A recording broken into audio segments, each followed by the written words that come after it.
La regenta, de Leopoldo Alas Clarín, capítulo 8. El marqués de Vegallana era en Vetusta el jefe del partido más reaccionario entre los dinásticos, pero no tenía afición a la política y más servía de adorno que de otra cosa. Tenía siempre un favorito que era el jefe verdadero.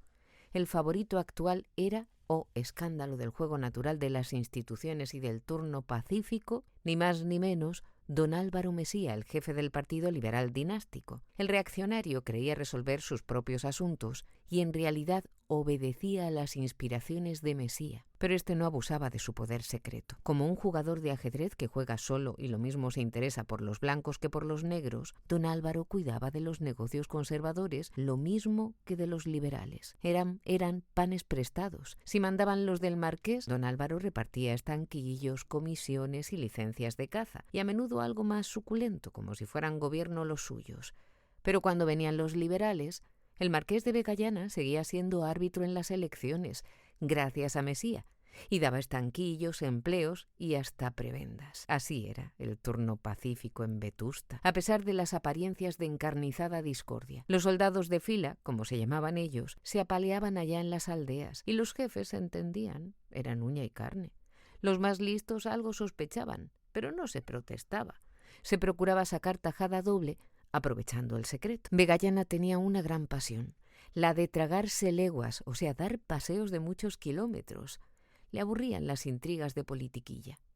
Era cacique honorario, el cacique en funciones, su mano derecha, Mesía. Don Álvaro era el marqués en política, lo que Paquito en amores, su mentor, su ninfa egeria. Padre e hijo se consideraban incapaces de pensar en las respectivas materias sin la ayuda de su pitonisa. Aquí estaba el secreto de la política de Vegallana, conocido por pocos. Los más, al salir de una junta del salón de antigüedades, solían exclamar: «¡Qué cabeza la de este marqués! Nació para amaños electorales, para manejar pueblos. No, y los años no le rinden.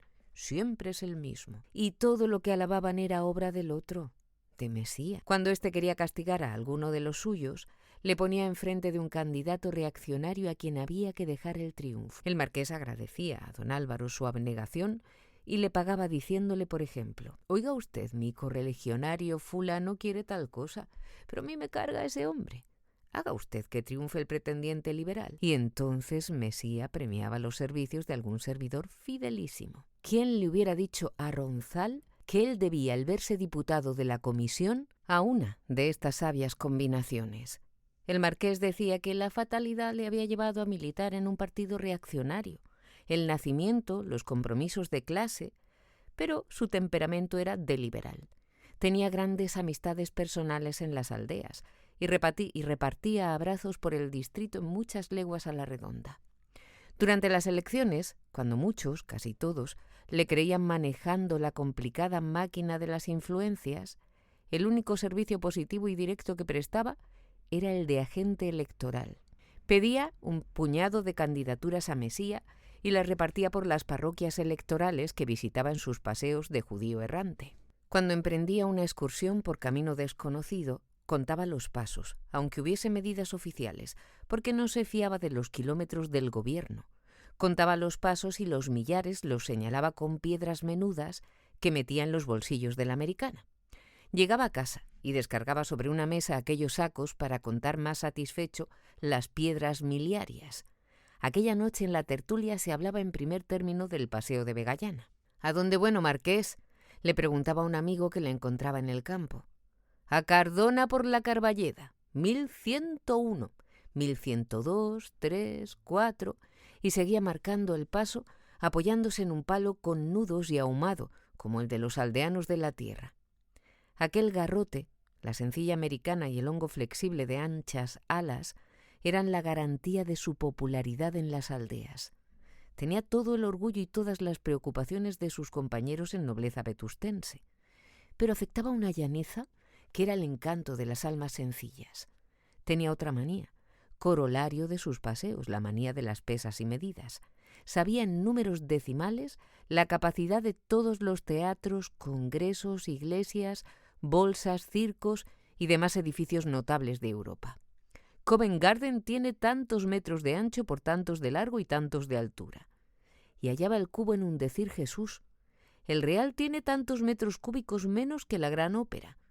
Mentía cuando quería deslumbrar al auditorio, pero podía ser exacto, asombrosamente exacto si se le antojaba. A mí hechos, datos, números, decía. Lo demás, filosofía alemana. En arquitectura le preocupaban mucho las proporciones. Para que hubiese proporción entre la catedral y la plazuela, convendría retirar 3 o 4 metros la catedral, y él lo hubiera propuesto de buen grado. Era el enemigo natural de don Saturnino Bermúdez en materia de monumentos históricos y ornato público. Todo lo quería alineado. Soñaba con las calles de Nueva York, que nunca había visto, y si le sacaban este argumento... Pero la nobleza se opone por su propia esencia a esas igualdades, contestaba. Señor mío, distingue tempora. No quería decir eso. No tergiversemos, no involucremos post hoc ergo propter hoc. Tampoco quería decir eso. La verdadera desigualdad está en la sangre, pero los tejados deben medirse todos por un rasero. Así lo hace América, que nos lleva una gran ventaja. La colonia, la parte nueva de Vetusta, merced a la influencia poderosa del marqués, por un rasero se había medido. No había una casa más alta que otra. Protestaban algunos americanos que querían hacer palacios de 8 pisos para ver desde las guardillas el campanario de su pueblo. Pero el municipio, bajo la presión del marqués, nivelaba todos los tejados, dejando para otras esferas de la vida las naturales desigualdades de la sociedad en que vivimos, como decía el marqués en un artículo anónimo que publicó el Lábaro. La marquesa tenía a su esposo por un grandísimo majadero, condición que ella creía casi universal en los maridos. Ella sí que era liberal, muy devota, pero muy liberal, porque lo uno no quita lo otro. Su devoción consistía en presidir muchas cofradías, pedir limosna con gran descaro a la puerta de las iglesias, azotando la bandeja con una moneda de 5 duros, regalar platos de dulce a los canónigos, convidarles a comer, mandar capones al obispo y fruta a las monjas para que hicieran conservas. La libertad, según esta señora, se refería principalmente al 6º mandamiento. Ella no había sido ni mala ni buena, sino como todas las que no son completamente malas, pero tenía la virtud de la más amplia tolerancia. Opinaba que lo único bueno que la aristocracia de ahora podía hacer era divertirse. ¿No podía imitar las virtudes de la nobleza de otros tiempos? Pues que imitara sus vicios. Para la marquesa no había más que Luis XV y regencia.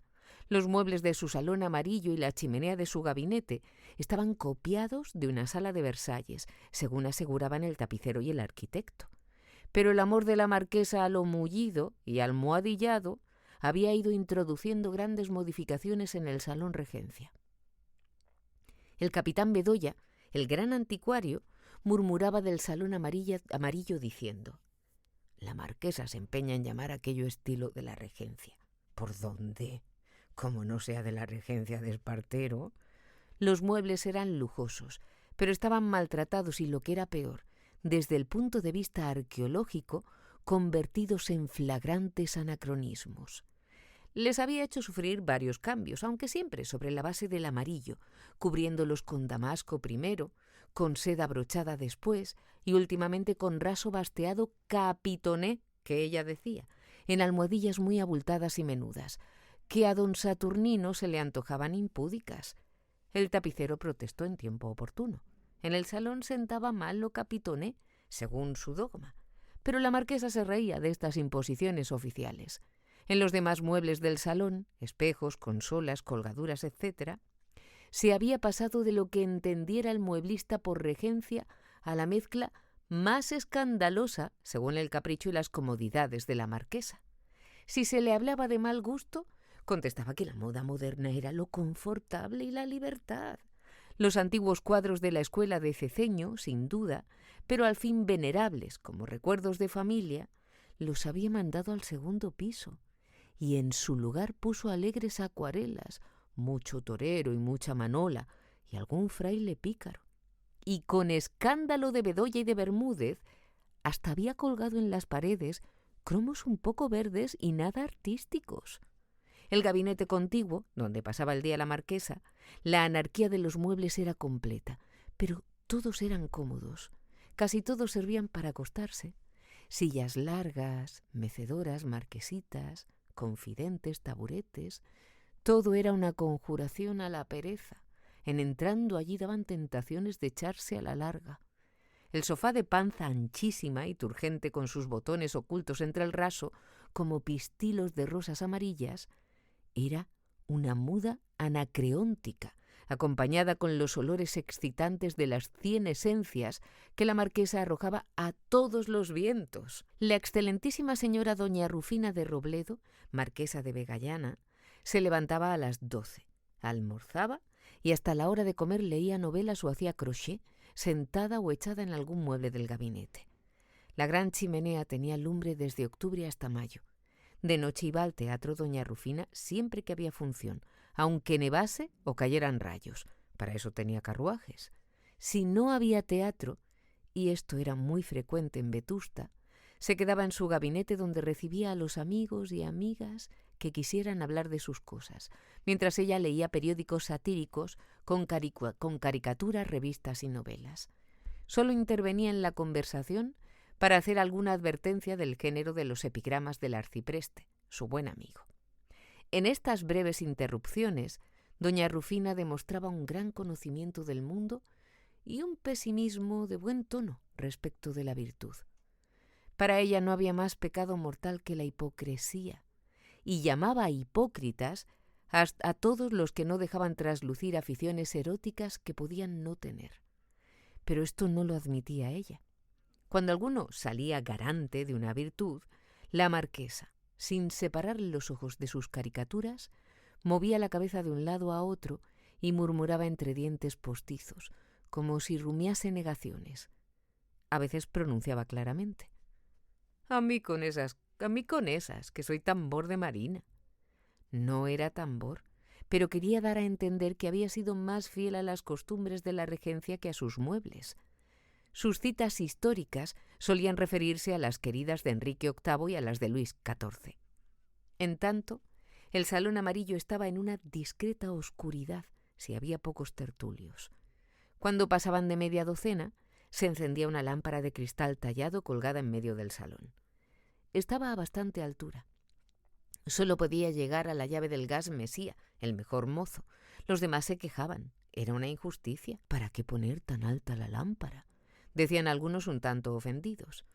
Doña Rufina se encogía de hombros. Cosa de ese, respondía, aludiendo a su marido. No era muy escrupuloso el marqués en materia de moral privada, pero una noche había entrado palpando las paredes para atravesar el salón y llegar al gabinete, cuya puerta estaba entornada. Su mano tropezó con una nariz en las tinieblas. Oyó un grito de mujer, estaba seguro, y sintió ruido de sillas y pasos apagados en la alfombra. Calló por discreción, pero ordenó a los criados que colocaran más alta la lámpara. Así nadie podría quitarle luz ni apagarla. Pero resultó una desigualdad irritante porque Mesía, poniéndose de puntillas, llegaba todavía a la llave del gas. De las 3 hijas de los marqueses, 2, Pilar y Lola, se habían casado y vivían en Madrid. Emma, la segunda, había muerto tísica. Aquella escasa vigilancia a la que la marquesa se creía obligada cuando sus hijas vivían con ella había desaparecido. Era el único consuelo de tanta soledad. En tiempo de ferias, doña Rufina hacía venir alguna sobrina de las muchas que tenía por los pueblos de la provincia. Aquellas lugareñas linajudas esperaban con ansia la época de las ferias, cuando les tocaba el turno de ir a Vetusta. Desde niñas se acostumbraban a mirar como temporada de excepcional placer la que se pasaba con la tía, en medio de lo mejorcito de la capital. Algunos padres timoratos oponían algunos argumentos de aquella moralidad privada que no preocupaba al marqués. Pero al fin la vanidad triunfaba y siempre tenía su sobrina en ferias, la señora marquesa de Vegallana. Las sobrinitas ocupaban los aposentos de las hijas ausentes. El de Emma no volvió a ser habitado, pero se entraba en él cuando hacía falta. Las muchachas animaban por algunas semanas con el ruido de mejores días aquellas salas y pasillos, alcobas y gabinetes, demasiado grandes y tristes cuando estaban desiertos. De noche, sin embargo, no hacía falta algazara en el piso principal, hubiera sobrinas o no. En el segundo, de día y de noche, había aventuras, pero silenciosas. Un personaje de ellas siempre era Paquito. Cuando estaba sereno, juraba que no había cosa peor que perseguir a la servidumbre femenina en la propia casa. Pero no podía dominarse. Vidio Meliora, le decía don Saturno sin que Paco le entendiese. En la tertulia de la marquesa, con sobrinas o sin ellas, predominaba la juventud. Las muchachas de las familias más distinguidas iban muy a menudo a hacer compañía a la pobre señora que se había quedado sin sus 3 hijas. Previamente se daba cita al novio respectivo, y cuando no, esperaban los acontecimientos. Allí se improvisaban los noviazgos, y del salón amarillo habían salido muchos matrimonios in extremis, como decía Paquito, creyendo que in extremis significaba una cosa muy divertida. Pero lo que salía más veces era asunto para la crónica escandalosa. Se respetaba la casa del marqués, pero se despellejaba a los tertulios, se contaba cualquier aventurilla y se añadía casi siempre: lo más odioso es que esas tales hayan escogido para sus cuales una casa tan respetable, tan digna. Los liberales avanzados, los que no se andaban con paños calientes, sostenían que la casa era lo peor. Sin embargo, los maldicientes procuraban ser presentados en aquella casa donde había tantas aventuras. Aunque algo se habían relajado las costumbres y ya no era un círculo tan estrecho como en tiempo de doña Anuncia y doña Águeda, el de la clase aún no era para todos el entrar en la tertulia de confianza de Vegallana. Los mismos tertulios procuraban cerrar las puertas, porque se daban tono así, y además no les convenían testigos. Estaban mejor en petit comité. El espíritu de la tolerancia de la marquesa había contagiado a sus amigos. Nadie espiaba a nadie, cada cual a su asunto. Como el ama de la casa autorizaba sobradamente la tertulia, las mamás que nada esperaban ya de las vanidades del mundo dejaban ir a las niñas solas. Además, nunca faltaban casadas todavía ganosas de cuidar la honra de sus retoños o de divertirse por cuenta propia. ¿Y quién duda que éstas se harían respetar? Allí estaba Visitación, por ejemplo. Algunas madres había que no pasaban por esto, pero eran las ridículas, así como los maridos que seguían conducta análoga.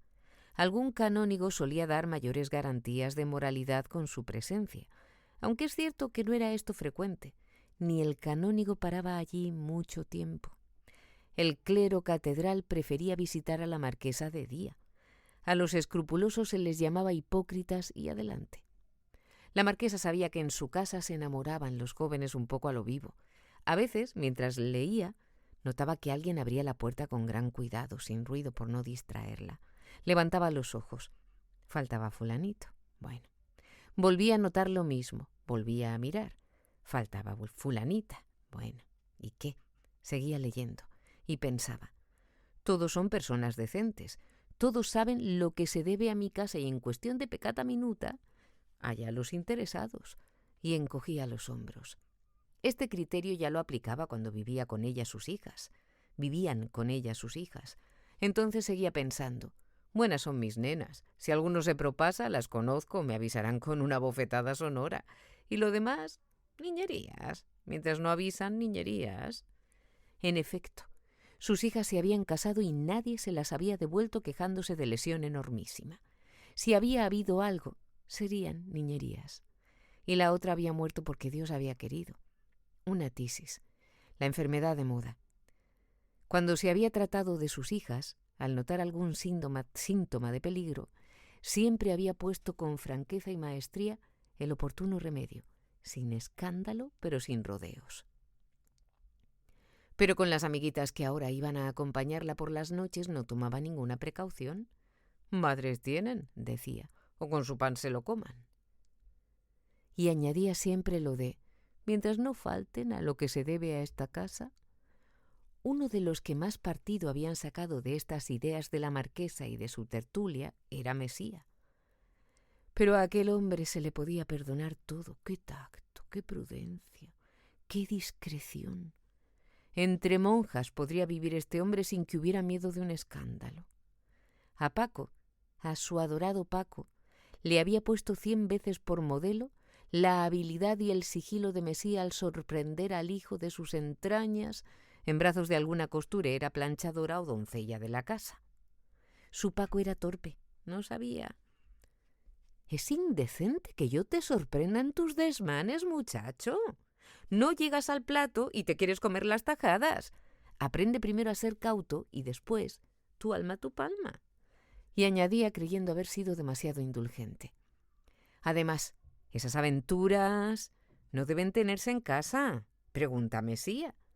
Era su madre quien había iniciado al marquesito en el culto que tributaba al tenorio vetustense.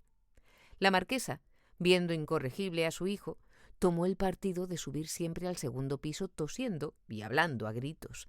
En la época en que venían las sobrinas, había además de tertulia conciertos, comidas, excursiones al campo. Todo era como en los mejores tiempos. La alegría corría otra vez por toda la casa. No había rincones seguros contra el atrevimiento de los amigos íntimos, y en los gabinetes y hasta en las alcobas, donde estaba aún el lecho virginal de las hijas de Vegallana, sonaban a veces carcajadas, gritos comprimidos, delatores de los juegos en que consistía la vida de aquella Arcadia casera. Aquella Arcadia la veía don Álvaro con ojos acariciadores. En aquella casa tenía el teatro de sus mejores triunfos. Cada mueble le contaba una historia en íntimo secreto. En la seriedad de las sillas panzudas y de los sillones solemnes con sus brazos e ídolos orientales, encontraba una garantía del eterno silencio que les recomendaba. Parecía decirle la madera de fino barniz blanco: «No temas, no hablará nadie una palabra». En el salón amarillo veía el galán un libro de memorias dulces y alegres, no cuando Dios quería, sino ahora y siempre. Las prendas por sus bien halladas eran los tapices discretos, la seda de los asientos, basteada, turgente, blanda y muda. La alfombra tupida que se parecía al mismo Mesía en lo de apagar todo rumor que delatase secretos amorosos. El marqués pasaba por todo. Eran cosas de su mujer. Si no había podido moralizarla a ella, mal había de moralizar a sus tertulios. Él vivía en el segundo piso. Había comprendido que al salón amarillo había ido perdiendo poco a poco la severidad propia de un estrado y se había decidido a convertir en sala de recibir la del segundo, que estaba sobre el salón regencia. La marquesa jamás subía al nuevo estrado. Toda visita, fuese de quien fuese, la recibía abajo.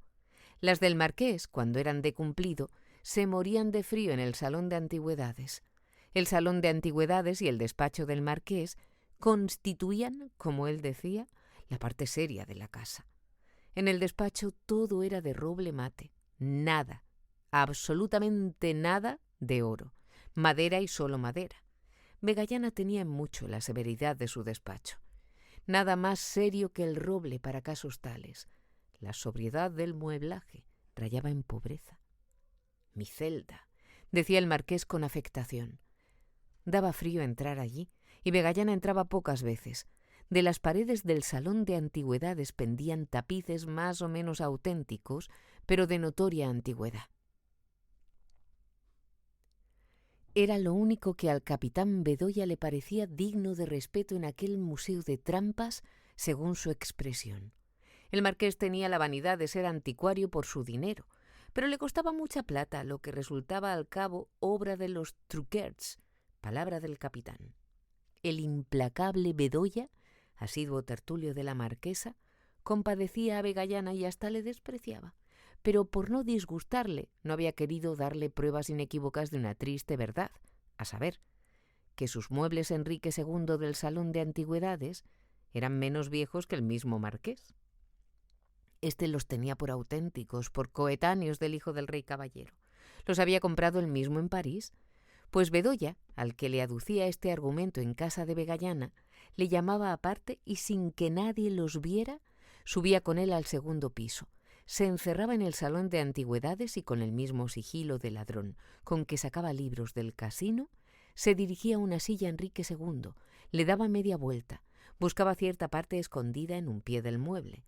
Allí había hecho él varios agujeros con un cortaplumas y los había tapado con cera del color de la silla. Quitaba la cera con el cortaplumas, raspaba la madera y, ¡oh triunfo!, Esta no se deshacía en polvo. Saltaba en astillas muy pequeñas, pero no en polvo. «¿Ve usted?», decía Bedoya. «¿Qué?». «La madera es nueva.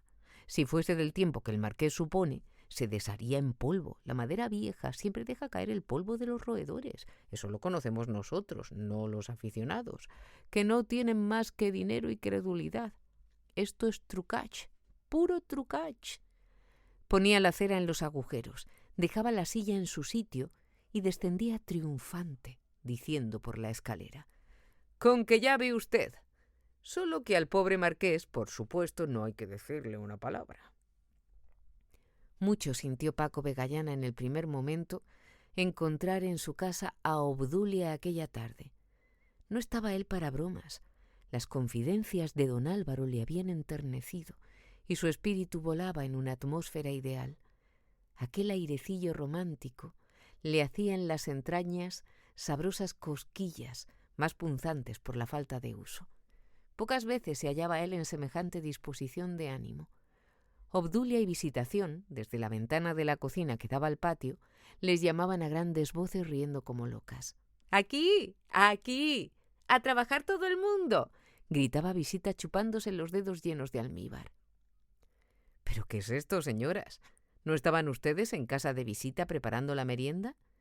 Visita se ruborizó levemente.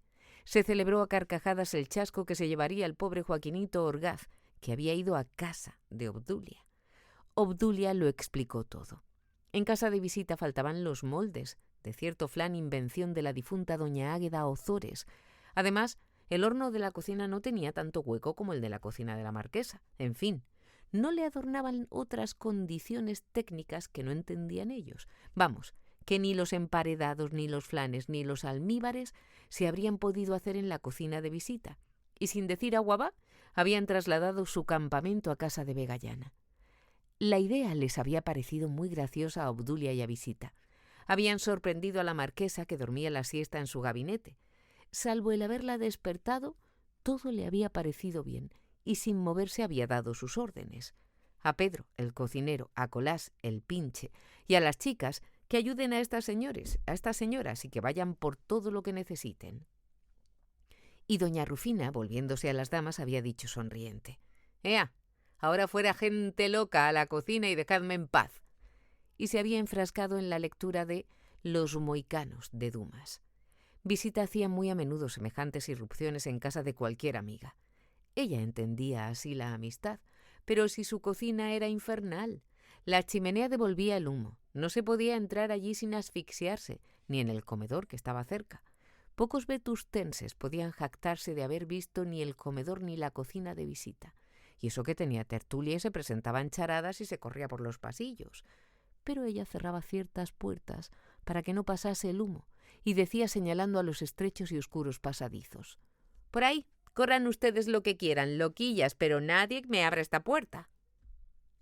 Toda su prodigalidad de señora que recibe de confianza se reducía a entregar vestidos y pañuelos de estambre, todo viejo, para que los pollos de imaginación se disfrazasen de mujeres o de turcos. Aquellas prendas se depositaban en una alcoba donde había una cama de excusa, pero sin colchón ni ropa, con las cuerdas al aire. Aquel era el vestuario de los actores y actrices de charadas. Se vestían todos juntos porque todo se ponía sobre el propio traje. Además, Visita no alumbraba el cuarto. ¿Para qué? Desde la sala se oía, a lo mejor, detrás de las cortinillas de tafetán verde: «Pepe, que le doy a usted un cachete». «Hola, hola, eso no estaba en el programa». «Niños, formalidad. ¿Por qué no les da usted una luz, Visita? Señores, ¿por qué esos locos son capaces de quemar la casa?». «Tiene razón, Visita, tiene razón», gritaba desde dentro Joaquín Orgaz o el Pepe de la bofetada. Donde Visitación demostraba su intimidad con los amigos, su franqueza y trato sencillísimo, era en casa de los demás. Allí hacía locuras. Hablaba mucho, a gritos, con 10 carcajadas por cada frase. Se le había alabado su aturdimiento gracioso a los 15 años y ya cerca de los 35 aún era un torbellino, una cascada de alegría, según le decía en el álbum Cármenes el poeta. Lo que era una catarata de mala crianza, según doña Paula, la madre del provisor, que nunca había querido pagarle las visitas. Pero catarata, cascada, torbellino, todo lo era, con cuenta y razón. Su aturdimiento era obra de un estudio profundo y minucioso. Se aturdía mientras su ojo avizor buscaba la presa, algún dije, una golosina, cualquier cosa menos dinero. Creía, o mejor fingía creer, que las cosas no valen nada, que solo la moneda es riqueza. Señora, le debo a usted 2/4 de la limosna que dio usted por mí el otro día. Deje usted, Visita. Vaya una cantidad. No me avergüence usted. No faltaba más. Tome usted. ¿Y qué alfiletero tan mono? No vale nada. Es precioso. Está a su disposición. No me lo diga usted 2 veces. Está a su disposición. Vaya una alhaja. ¿Sí? Pues me lo llevo. Mire usted que yo soy una urraca. Y sí que era una urraca. Como que así la llamaba doña Paula, la urraca ladrona. Donde hacía estragos era en los comestibles. Llegaba a casa de una vecina riendo a carcajadas. ¿Sabes lo que me pasa? Nada, que no parece. Hemos perdido la llave del armario de la alacena y aquí me tiene muerto de hambre. A ver, dame algo, socarrona. O meriendo o me caigo de hambre. 2 veces a la semana se jugaba en su casa a la lotería o a la aduana. Se dejaba un fondo para una merienda en el campo. Se nombraba una comisión para que lo preparase todo. Sus miembros eran invariablemente Visita y un primo suyo. Visita por economía y porque le daban asco el pastelero y el confitero. Fabricaba por su cuenta y bajo su dirección los hojaldres, los almíberes, todo lo que podía hacerse en su cocina. Después resultaba que en su cocina no se podía hacer nada. El pícaro humo. El casero, que no ensanchaba el horno. Diablos coronados, Dios la perdonara. El caso es que recurría en el apuro a la cocina de Vegallana, u otra de buena casa, las más veces a aquella. Allí se hacía todo. Visita disponía de los criados del marqués. Previo el consentimiento del cocinero, por lo que respecta a la cocina, sacaba algunas provisiones de la despensa. Mandaba a la tienda por azúcar, pasas, pimienta, sal, diablos coronados, si el señor Pedro no abría los cajones de sus armarios, que viniera todo lo que necesitaba. ¿Dinero? Deje usted, ahí tengo yo cuenta.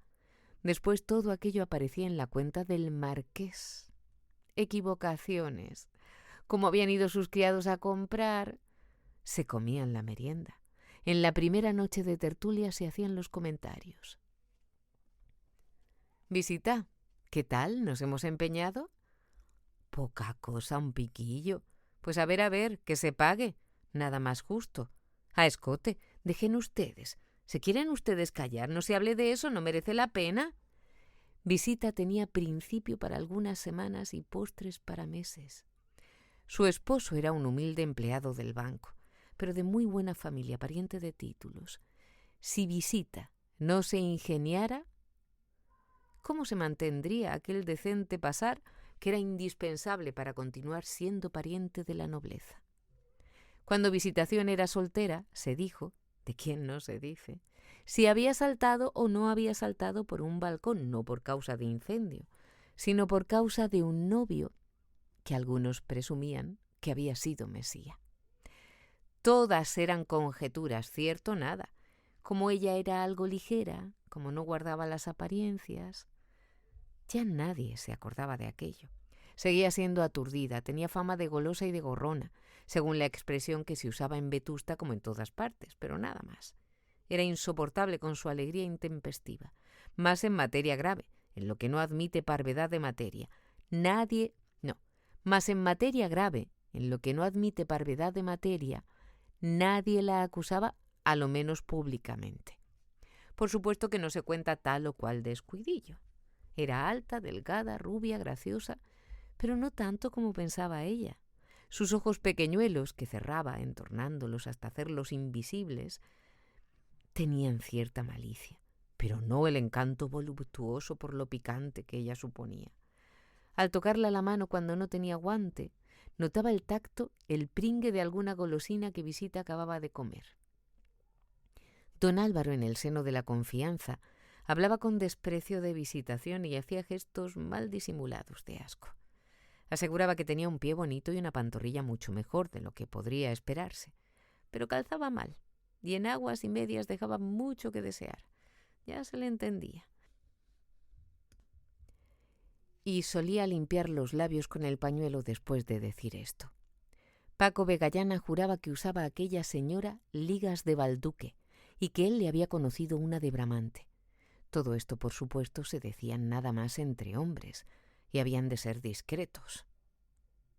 Los bajos de Obdulia, en cambio, eran irreprochables, no así su conducta, pero de esto ya no se hablaba de puro sabido. Ella, sin embargo, negaba a cada uno de sus amantes todas sus relaciones anteriores, menos la de Mesía. Eran su orgullo. Aquel hombre la había fascinado, ¿para qué negarlo? Pero solo él. Era viuda y jamás recordaba al difunto. Parecía la viuda de Alvarito. Era su único pasado. Aquella tarde estaban guapas las dos, era preciso confesarlo. Por lo menos Paco Vegallana lo confesaba ingenuamente. Y sin que renunciara a consagrar el resto del día al idealismo, en buen hora despertado por las relaciones de su amigo, consintió el marquesito en pasar a la cocina de su casa, al oler lo que guisaban aquellas señoras. En la cocina de los Vegallana se reflejaba su positiva grandeza. No eran nobles tronados. Abundancia, limpieza, desahogo, esmero, refinamiento en el arte culinario. Todo esto y más se notaba desde el momento de entrar allí. Pedro el cocinero y Colás su pinche preparaban la comida ordinaria y parecía que se trataba de un banquete. Por toda la provincia tenía esparcidos sus dominios el marqués en forma de arrendamientos que allí se llaman caseríos, y además de la renta, que era baja, por consistir el lujo en esta materia en no subirla jamás, pagaban los colonos el tributo de los mejores frutos naturales de su corral, del río vecino, de la caza de los montes, liebres, conejos, perdices, árceas, salmones, truchas, capones, gallinas. Acudían mal de su grado a la cocina del marqués como convocados a nueva arca de Noé en trance de diluvio universal. A todas horas, de día y de noche, en alguna parte de la provincia se estaban preparando las provisiones de la mesa de Vegallana. Podía asegurarse.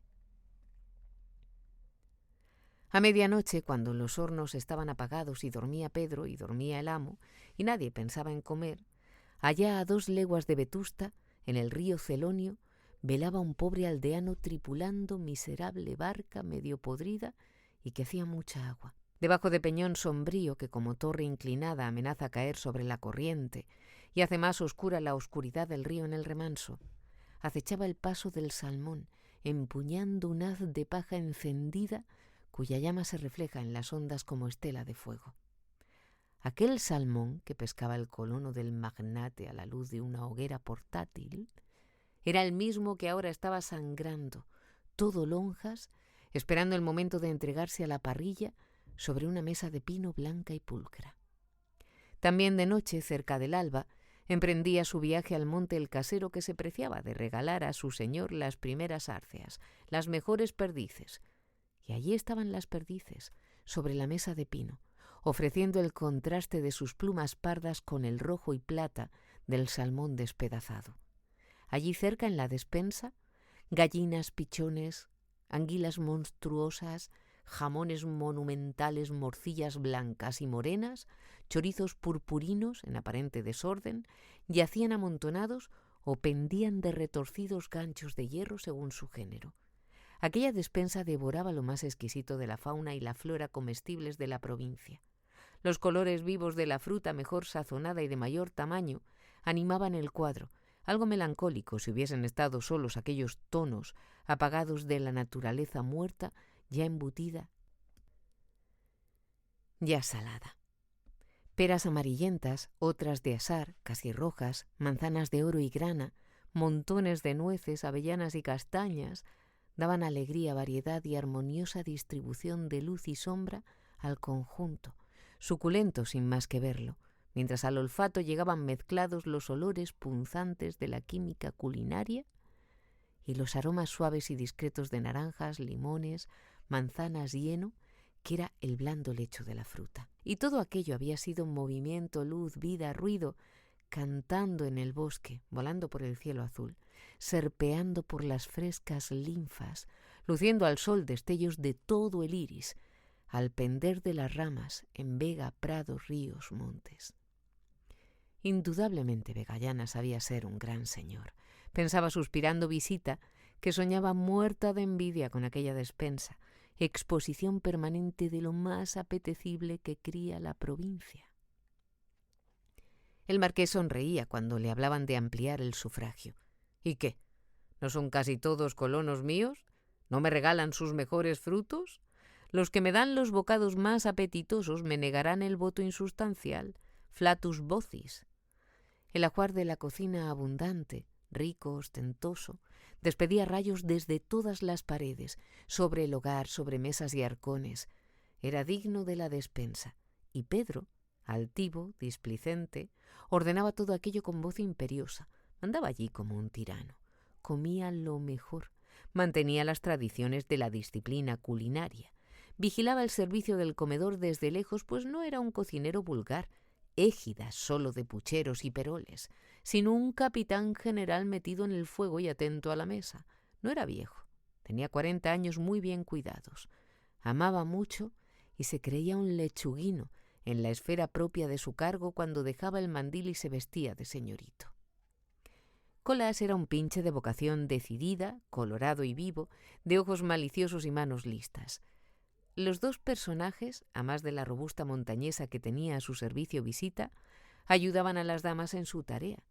Pedro, sin dejar lo principal, que era la comida de sus amos, colaboraba sabiamente. Había empezado por tolerar nada más aquella irrupción de la merienda. La cocina daba espacio para todo, aquello no valía nada, y otorgó el cocinero su indispensable permiso con un desdén mal disimulado. Poco a poco pasó del estado de tolerancia al de protección. Primero se rebajó hasta dar algunos consejos a la montañesa. Después le dio un pellizco. Se animó aquello. «Colás, ponte a la disposición de esas señoras», dijo Pedro con voz solemne, porque el mandato de la marquesa no había bastado. El pinche obedecía a Pedro y Pedro a su deber. Si la marquesa le hubiera exigido algo contrario a sus convicciones de artista, no hubiese conseguido más que su dimisión. Era su lenguaje. Leía muchos periódicos antes de convertirlos en cucuruchos. Cuando Obdulia, picada por la frialdad del altivo cocinero, comenzó a seducirle con miradas de medio minuto y algún choque involuntario, Pedro se rindió y de rato en rato daba algunos toques de maestro a la merienda de Visita. Llegó a más. Quiso enamorar a doña Obdulia con pruebas de su habilidad y acudía siempre que se presentaba una cuestión teórica o una dificultad práctica. ¿Qué se echa ahora? ¿Qué se tuesta primero? ¿Cuántas vueltas se les da a estos huevos? ¿Cómo se envuelve esta pasta? ¿Lleva esto pimienta o no la lleva? ¿Será una indiscreción poner aquí canela? ¿El almíbar está en su punto? ¿Cómo se baten estas claras? A todo dieron cumplida respuesta la inteligencia y habilidad de Pedro. Cuando no bastaba una explicación, ponía él la mano en el asunto y era cosa hecha. Obdulia, que había aprendido en Madrid de su prima Tarsila a premiar con sus favores a los ingenios preclaros, a los hijos ilustres del arte y de la ciencia, no de otro modo que la tarde anterior había vuelto loco de placer y voluptuosidad al señor Bermúdez en premio de su erudición arqueológica, ahora vino a otorgar fortuitos y subrepticios favores al cocinero de Vegallana con miradas ardientes, como al descuido, al oír una luminosa teoría acerca de la grasa de cerdo, un apretón de manos, al parecer casual, al remover una masa misma, al meter los dedos en el mismo recipiente, verbigracia, un perol. El cocinero estuvo a punto de caer de espaldas de puro goce, cuando por motivo del punto que le convenía al dulce del melocotón, Obdulia se acercó al dignísimo Pedro y, sonriendo, le metió en la boca la misma cucharilla que ella acababa de tocar con sus labios de rubí. Este rubí es del cocinero. Al personaje del mandil se le apareció en lontananza la conquista de aquella señora como una recompensa final, digna de una vida entera consagrada a salpimentar la comida de tantos caballeros y damas que, gracias a él, habían encontrado más fácil y provocativo el camino de los dulces y sustanciales amores. Pedro llegó a donde pocas veces, a consentir que las criadas de la casa intervinieran en los asuntos de los negros pucheros de hierro. Él amaba a la mujer, a todas las mujeres, pero no creía en sus facultades culinarias. Otro era su destino. La cocina y la mujer son términos antitéticos, palabras que había aprendido en sus cucuruchos de papel impreso. La libertad y el gobierno son antitéticos, había leído en un periódico rojo y aplicaba la frase a la cocina y a la mujer. Lo que pensaba todo Vetusta de las literatas, lo pensaba Pedro de las cocineras. Las llamaba marimachos. Si se le decía que los cocineros son más caros y gastan más, respondía: «Amigo, el que no sea rico que no coma». Por lo demás, él era socialista, pero en otras materias. Cuando entraron en la cocina los señoritos, Pedro volvió a su continente habitual, al gesto displicente que usaba con las criadas y con los caseros que traían las provisiones desde la aldea, remota a veces. El fogón era un dios y él su pontífice máximo. Los demás sacrificaban en las aras del fogón y Pedro celebraba misteriosamente y en silencio. Volvió a su gesto desdeñoso, porque así entendía el respeto a los amos. Apenas contestaba si le hablaban. No tardó en ver por sus ojos que la donna è mobile, como cantaba él a menudo. Obdulia, en cuanto entraron los otros, le olvidó por completo. Antes había olvidado a don Saturnino, que yacía en el lecho del dolor, con sendos parches de sebo en las sienes, entregado al placer de rumiar los dulces recuerdos de aquella tarde arqueológica. La conversación de metafísica erótica que Mesía y Paco acababan de dejar no les permitía, al principio, participar de aquel entusiasmo gastronómico y culinario a que estaban entregadas las damas. Verdad es que la hora de comer se acercaba y aquellos olores excitaban el apetito. Pero el ideal no come. Mesía gozaba del arte supremo de entrar en carboneras, cocinas y hasta molinos sin coger tiznes, grasa ni harina. Estaba en la cocina del marqués como en el salón amarillo, a sus anchas y sin tropezar con nada. Allí mismo había repartido él besos en muy distintas y apartadas épocas. No había tal vez un rincón de aquella casa libre de semejantes recuerdos para don Álvaro. En cuanto a Paquito, no se diga. Su primer amor había sido una criada que tenía su dormitorio en lo que hoy era despensa. Sabía el marquesito andar por la cocina a oscuras, a gatas, y ya había medido con su agazapado cuerpo las dimensiones de la carbonera provisional que había cerca del fogón. No tardaron los señoritos, a pesar del ideal, en tomar parte más activa en el entusiasmo alegre y expansivo de aquellas artistas. También ellos eran pintores, y a pesar de las burlas casi irrespetuosas del Pinche y de la sonrisa insultante de Pedro, los dos caballeros quisieron probar sus habilidades metiendo la mano en pastas y almíbares y en cuanto se preparaba. Paco se puso perdido. Mesía estaba como un armiño metido a marmitón. Obdulia había tropezado 500 veces con el marquesito. Se rozaban sus brazos, sus rodillas, las manos sobre todo durante minutos, y fingían no pensar en ello. Un movimiento brusco de la dama, que traía falda corta, recogida y apretada al cuerpo con las cintas del delantal blanco, dejó ver a Paco parte, gran parte, de una media escocesa de un gusto nuevo. Siempre había considerado el joven aristócrata como una antinomia del amor, aquella preferencia que él daba a la escultura humana con velos sobre el desnudo puro. ¿Por qué le excitaba más el velo que la carne? No se lo explicaba. Veía la rolliza pantorrilla de una aldeana descalza, de pie y pierna, y nada. Veía una media, hasta 8 dedos más arriba del tobillo, y adiós idealismo. Y así fue esta vez. Es más, si la media de Obdulia no hubiera sido escocesa, tal vez el mozo no hubiese perdido la tranquilidad de su reposo idealista. Pero aquellos cuadros rojos, negros y verdes, con listillas de otros colores, le volvieron a la torpe y grosera realidad, y Obdulia notó enseguida que triunfaba. Para la viuda, uno de los placeres más refinados era una sesión alegre con uno de sus antiguos amantes.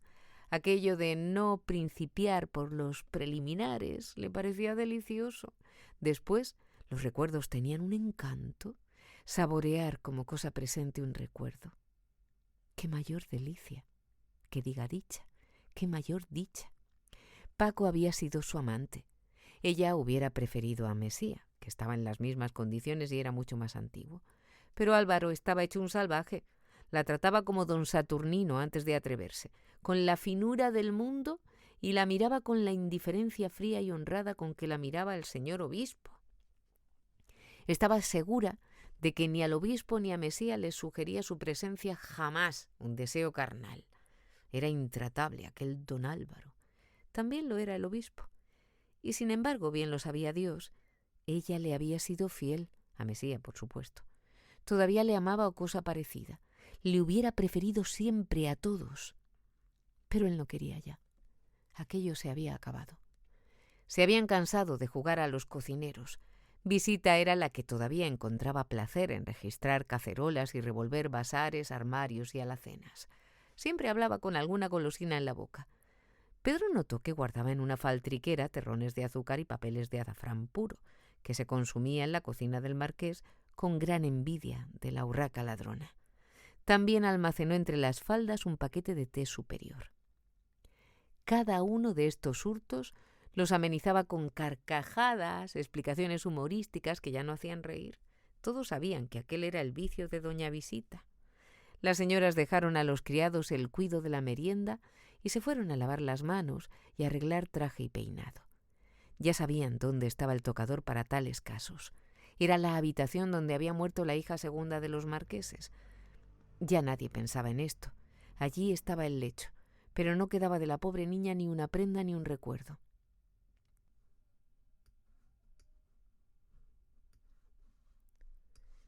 Mesía y Paco entraron con las señoras. ¿Por qué no? Se conocían demasiado para fingir escrúpulos. Además, no se les había de ver nada, como dijo Obdulia. Paco y la viuda se lavaron juntos las manos en una misma jofaina. Los dedos se enroscaban en los dedos dentro del agua. Era un placer muy picante, según ella. Esto les recordó mejores días. El sol que se acercaba al ocaso entraba hasta los pies de la cama y envolvía en una aureola a aquella pareja de aturdidos. El calor del fogón, las bromas y la faena habían encendido brasas en las mejillas de Obdulia. Una oreja le echaba fuego. Estaba excitada. Quería algo y no sabía qué. No era cosa de comer de fijo, porque había probado de 100 golosinas y hasta algo de la comida del marqués por chanza. Visitación y Mesía, más tranquilos, conversaban al balcón apoyados en el hierro frío del antepecho. No volverían la cara, estaba ella segura. Entre estos camaradas jamás se falta a ciertos pactos tácitos. El marquesito soltó una carcajada. —¿De qué te ríes? —dijo Obdulia. —De Joaquinito Orgaz, el flamenco que andará buscándote por todas partes. Es chusco, ¿eh? Obdulia meditó y al fin rió a carcajadas. Era chusco, en efecto. Se había sentado sobre la cama de la difunta. Los pies de la viuda se movían oscilando como péndulos. Se veía otra vez la media escocesa. Ahora se veían dos. Obdulia suspiró. Se habló de lo pasado. En rigor siempre se habían querido. Había algo que les unía a pesar suyo. Se tronaba porque la constancia es imposible y hastía al cabo. Eran ridículas unas relaciones muy largas. Esto lo habían aprendido los dos en Madrid. Los matrimonios deben aburrirse a los 2 años, a más tardar. Los arreglos pueden tirar algo más. Pero, ¿verdad? Dijo Obdulia poniéndose más guapa. Que esto de encontrarse de vez en cuando se parece un poco a un buen día de sol en invierno, en esta tierra maldita del agua y la niebla. Magnífico, exclamó Paco. Es verdad, una cosa sentía yo que no sabía explicarme, y era eso. Y como le pareciera alambicado y poético este sentimiento, se consagró a enamorar de todo corazón a la viuda por aquella tarde. Era lo que llamaba ella saborear los recuerdos. Visitación también tenía brasas en las mejillas, y sus ojos pequeños los habían hermoseado el calor de la cocina y la animación de la broma, arrancándole reflejos de fingida pasión. Su pelo de un rubio oscuro era rizoso y caía en mechones envueltos sobre su frente. Hablaban ella y don Álvaro como hermanos cariñosos. Él había sido su primer amor serio, es decir, el primero que le había hecho cometer imprudencias, como Verbigracia saltar de noche por un balcón. Pero estaba ya tan lejos todo aquello. La viuda había puesto por medio todos sus prosaicos cuidados. La necesidad de acudir a cada paso con expedientes a restañar las heridas del crédito, a conjurar la bancarrota, había convertido el espíritu de aquella loca al positivismo vulgar y había atajado las demasías eróticas de su fantasía juvenil. Hacía muy buena casada, en opinión de las gentes, esto es, atendía con gran esmero y diligencia a la hacienda y a los quehaceres domésticos. Mesía y Visita no tenían en el invierno de sus amores aquellos días de sol de los que hablaba Obdulia. Pero cuando se veían a solas y alguno de ellos tenía algún cuidado o preocupación, de esos que piden confidentes y consejeros, se lo decían todo o casi todo. Se hablaban en voz baja, muy cerca uno de otro, y volvían a llamarse de tú como antaño. Parecían un matrimonio bien avenido, aunque sin amor ya, a fuerza de años. «Bah», decía Visitación con un poco de tristeza verdadera que daba interés al ocaso de su hermosura. «Bah, tú has caído esta vez de veras, te lo conozco yo. Pero también te digo una cosa, que te va a costar tu trabajo». Mesía hablaba de la regenta con Visita con más franqueza que con Paco. Su política tenía que ser diferente. Al marquesito había que hablarle de amor puro, por los motivos explicados antes. A Visita de una conquista más. Comprendía don Álvaro que Visitación quería precipitar a la regenta en el agujero negro donde habían caído ella y tantas otras. Visita era amiga de Ana desde que ésta había venido a Vetusta con su tía doña Anunciación y con Ripamilán, el hoy arcipreste. Admiraba a su amiguita, elogiaba su hermosura y su virtud, pero la hermosura la molestaba como a todas y la virtud la volvía loca.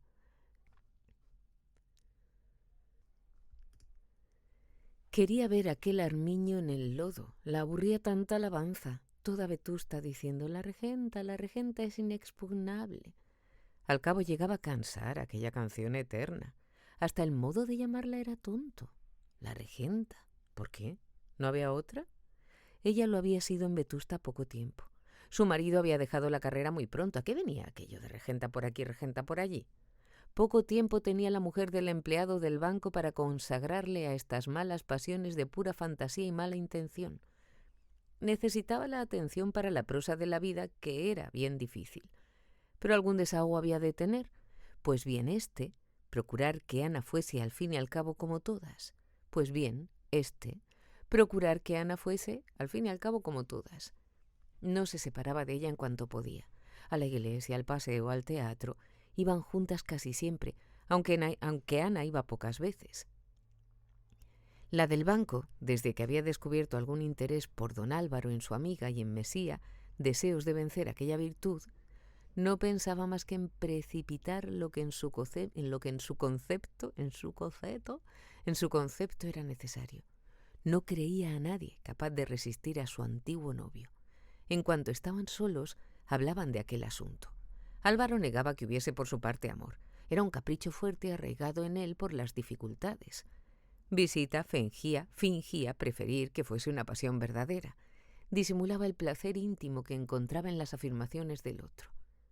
Ya lo sabes, Visita, amar no es para todas las edades. No hablemos de eso. Se quiere una vez y después se las arregla uno como puede. Mesía, al decir esto, encogía los hombros con un gesto de desesperación humorística que a él y a sus adoratrices se les antojaba muy interesante, byroniano, si las adoratrices sabían de Byron. ¿Y ella es hermosa, Alvarín? Hermosa, eso te lo juro yo. Sí, eso a la vista está. No todo está a la vista, como comprendes. Y como ella no hace lo que es otra, apuntaba con el dedo pulgar hacia atrás, donde se oía el cuchicheo de Paco y Obdulia, como Ana jamás se aprieta con cintas y poleas las enaguas y la falda, ni se embute, si la vieras. ¿Me lo figuro? No es lo mismo. Hubo una pausa y continuó Visita.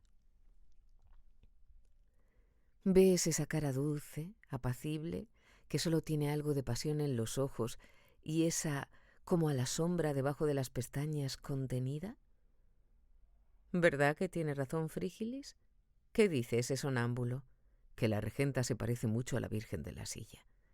Es verdad, la cara sí, y la expresión, y aquel modo de inclinar la cabeza cuando está distraída. Parece que está acariciando a un niño con la barba redonda y pura. ¡Hola, hola! ¡El pintor! Las chispas de los ojos de la jamona saltaron como las de un brasero aventado.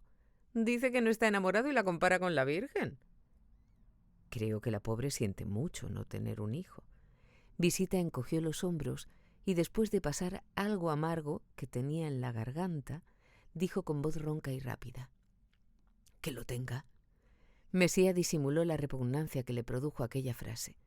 «Pero ay, Alvarín, si la pudieras ver en su cuarto, sobre todo cuando le da un ataque de esos que la hacen retorcerse, cómo salta sobre la cama. Parece otra. Entonces no sé por qué me explico yo el capricho de la piel de tigre que dicen que le regaló un inglés americano.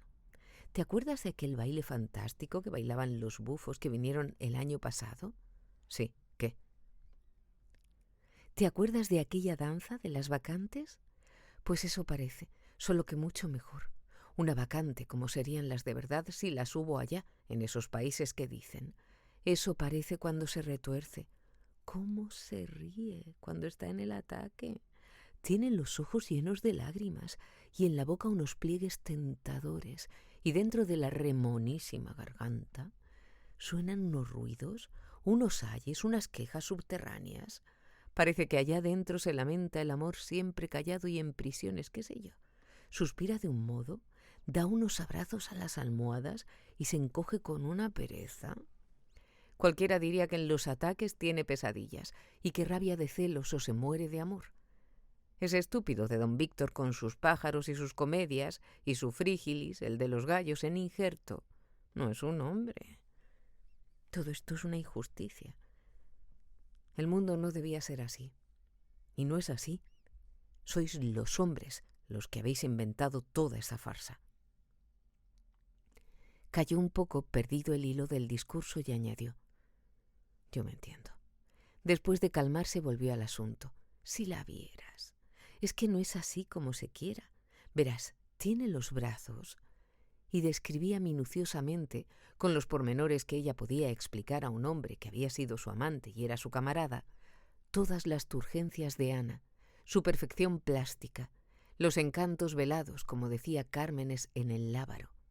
Pero les daba su nombre propio unas veces y cuando no lo tenían, o ella lo ignoraba, usaba caprichosos diminutivos inventados en otro tiempo por Álvaro en el entusiasmo de las más dulces confianzas. Aquellos nombres, afeminados aunque fuesen masculinos, estaban grabados como si fueran de fuego en la memoria de Visita. No salían a sus labios sino al hablar con Álvaro, y pocas veces.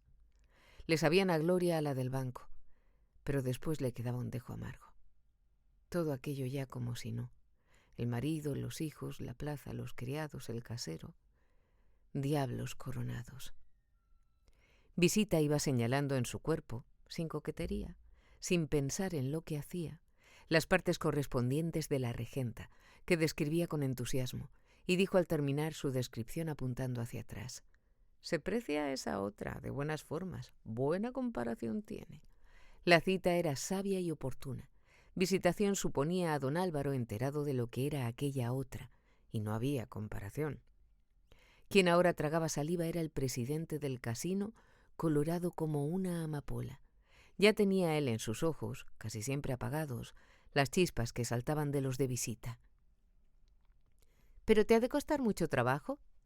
Puede que no tanto, dijo Mesía sin contenerse. ¿Ella tragar? Ya tragó el anzuelo. ¿Crees tú? Sí, estoy segura. Pero no te fíes. Puede marcharte con una tajada y dejar el pez en el agua. Como yo vea el momento de tirar. Mucho tiempo llevas pensándolo. ¿Quién te lo ha dicho? Estos.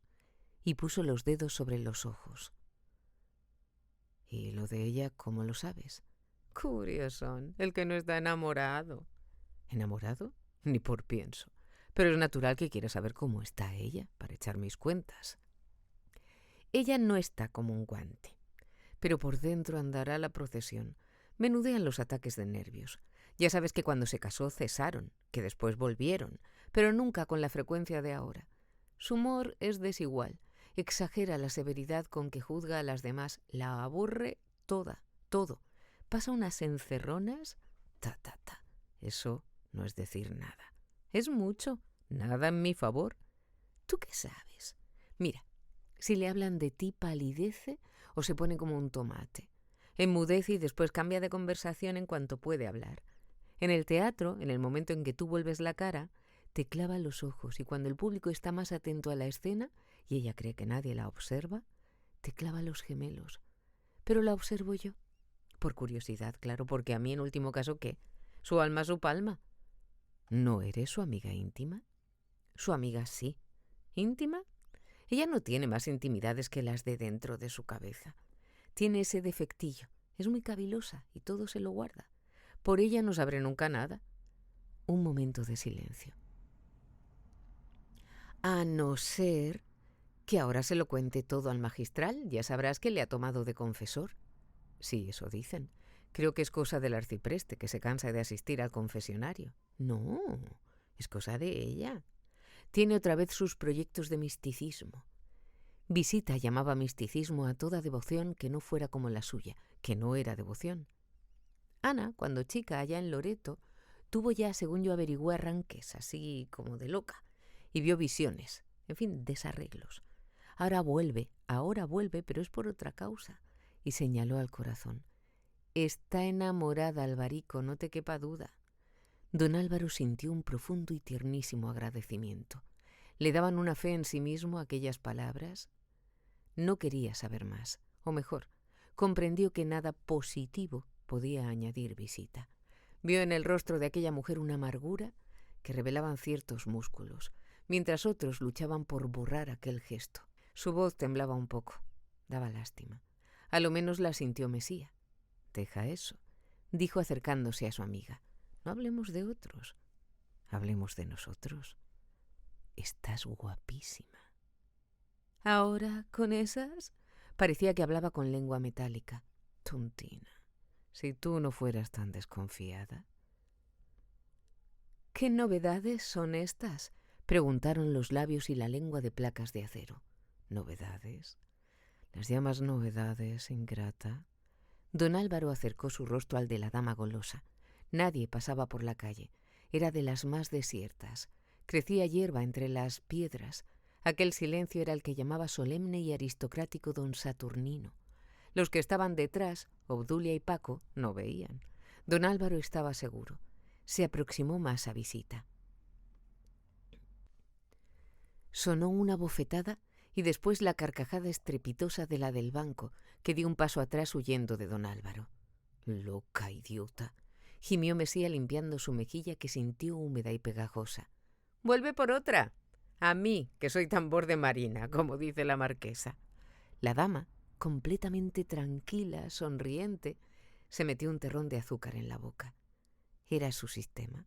Se prohibía a sí misma por desconfianza las dulzuras de los engaños de amor y los compensaba con golosinas que se pegaban al riñón. Mesía recordó con tristeza, mezclada de remordimiento, la noche en que aquella mujer saltaba por un balcón llena de fe y enamorada. Por una esquina de la calle del lado de la catedral apareció una señora que los del balcón reconocieron al momento. Era la regenta. Venía de negro, de mantilla. La acompañaba Petra, su doncella. Pronto estuvieron debajo de ellos. Ana iba distraída porque no levantó la cabeza. «¡Anita! ¡Anita!», gritó Visitación. Entonces Mesía pudo ver el rostro de la regenta, que sonreía y saludaba. Nunca la había visto tan hermosa. Traía las mejillas sonrosadas y ella era pálida. También parecía haber estado al lado de un fogón como Visita y Obdulia. En sus ojos había un brillo seco, destellos de alegría que se difundían en reflejos por todo el rostro. Venía con cara de sonreír a sus ideas. Y además de esto notó Mesía que la había mirado sin conmoverse, sin turbarse. No, la había mirado, no, que le. Ella a él. Y además de esto notó Mesía que le había mirado sin conmoverse, sin turbarse, como a visita, ni más ni menos. Hasta en su saludo, más franco y expansivo que otras veces, había visto una especie de desaire, la expresión de una indiferencia que le irritaba. Era como si le hubiera dicho: «Gozquecillo, tú no muerdes, no te temo». Se vería. Por lo pronto aquella afabilidad era desprecio. ¿Qué había pasado en la catedral? ¿Qué hombre era aquel don Fermín que en una sola conferencia había cambiado a aquella mujer? Todo esto pensó en un momento, irritado, con vehemente deseo de salir de dudas y vacilaciones. Pero nada le salió al rostro. Saludó con su aire grave, como aquel aire de gentleman que tanto le envidiaba Trabuco, su admirador y mortal enemigo. «¿Has confesado?» «Sí, ahora mismo». «¿Con el magistral, por supuesto?» «Sí, con él». «¿Qué tal? Excelente, ¿verdad? ¿Qué te decía yo? ¿No subes?» «No, ahora no puedo». Obdulia oyó la voz de Ana y corrió al balcón sin cuidarse de reparar en el desorden de su traje y peinado. «¡Ana! ¡Sube, anda, tonta!», gritó la viuda mientras devoraba a la regenta con los ojos de pies a cabeza. Para Obdulia las demás mujeres no tenían más valor que el de un maniquí de colgar vestidos. Para trapos ellas, para todo lo demás, los hombres. Ana se excusó otra vez, tenía que hacer. Saludó con graciosa sonrisa y siguió adelante. Un momento se habían encontrado sus ojos con los de Mesía, pero no se habían turbado ni escondido como otras veces. Le habían mirado distraídos, sin que ella procurase evitar el contacto de aquellas pupilas cargadas de lascivia y de amor propio irritado, confundido con el deseo. Todos callaban en el balcón mientras la regenta se alejaba y desaparecía por la calle desierta. Todos la siguieron con la mirada hasta que dobló la esquina. Obdulia dijo, queriendo afectar un tono algo desdeñoso: «Va muy sencilla», y se volvió al gabinete. «Cómetela», gritó al oído de Álvaro Visita con voz en que asomaba un poco de burla, y añadió muy seria: «Cuidado con el magistral, que sabe mucha teología parda».